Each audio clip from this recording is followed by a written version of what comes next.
Hey everyone, and welcome back to Alf's Mustang Garage. Today we are back on the 1966 Mustang convertible. If you remember seeing some of my early videos, we did a resurrection on this car. It had been sitting for over 20 years.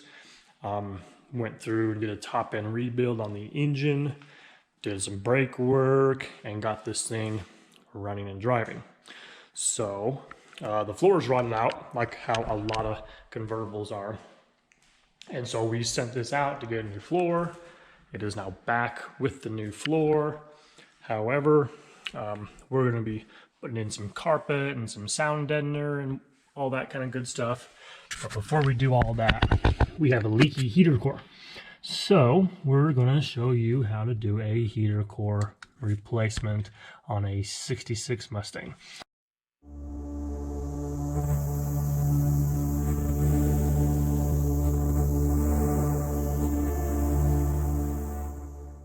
Okay, so if you're starting to see a lot more of my videos, I do appreciate the support.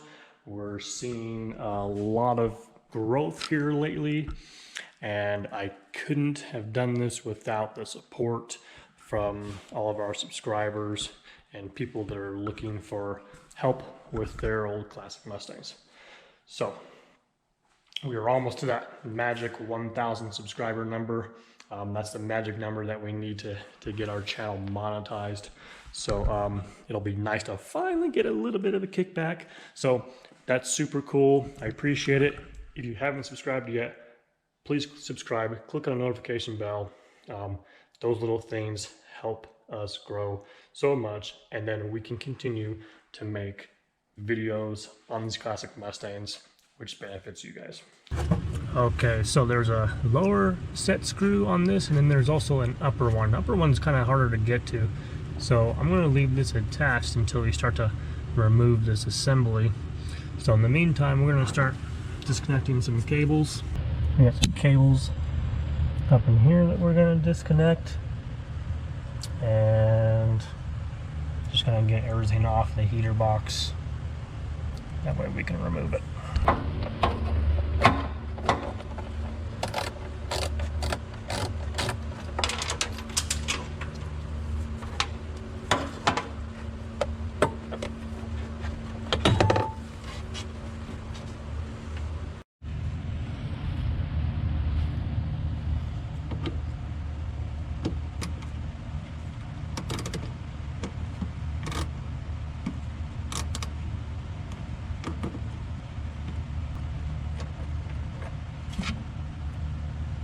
These little retainer clips hold those cables in place.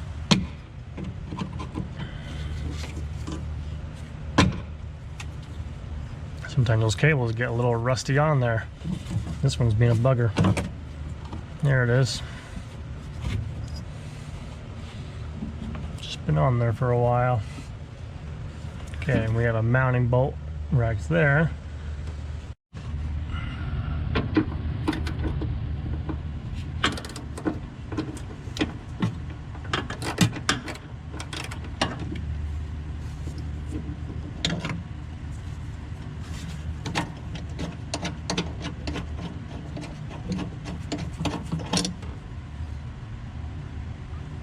This car has a little bit of aftermarket wiring going on here, but we want to disconnect the blower motor resistor, which is right here.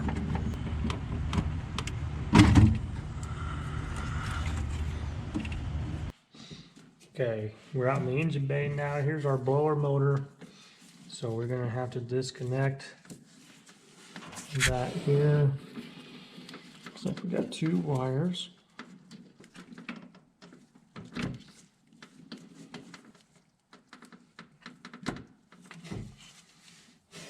Okay, so once those are undone, we just need to undo these four mounts.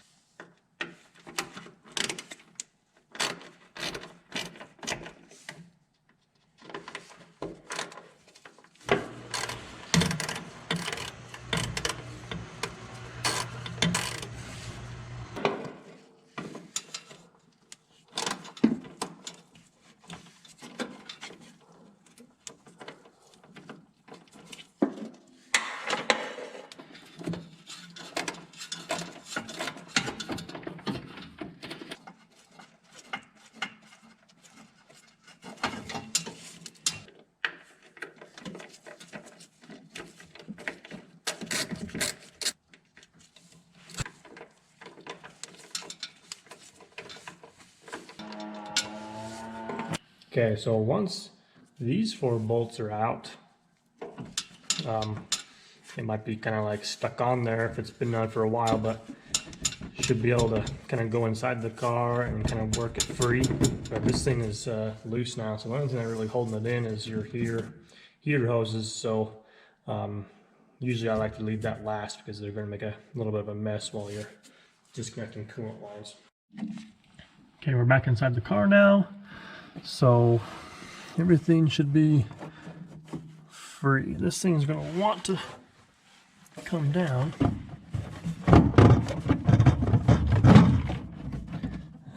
And the only thing holding it in are those heater hoses. But now that it's kind of pulled out a little bit more, it'll be a little easier to access those hoses. Okay, so you're looking at the back side of the heater box here. We have our 2 hoses that run from the engine compartment through the firewall and connect directly to the heater core. So we're going to disconnect those.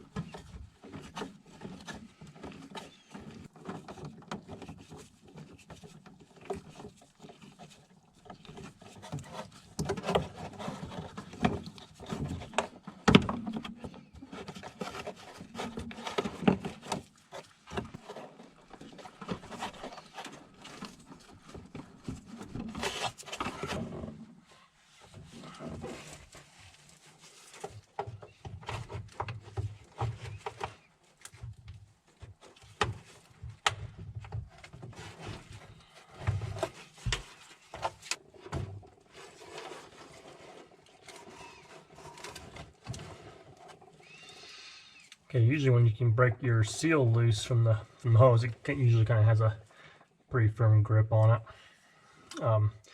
You can go out in the engine bay and kind of twist it and get it to come off.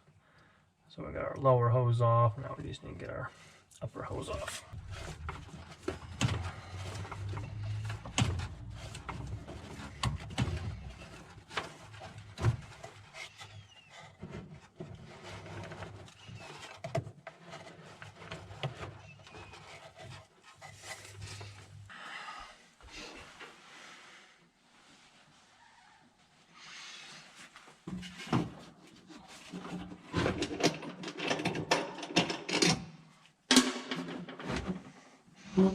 Okay, so now this whole unit should be able to drop out just like this.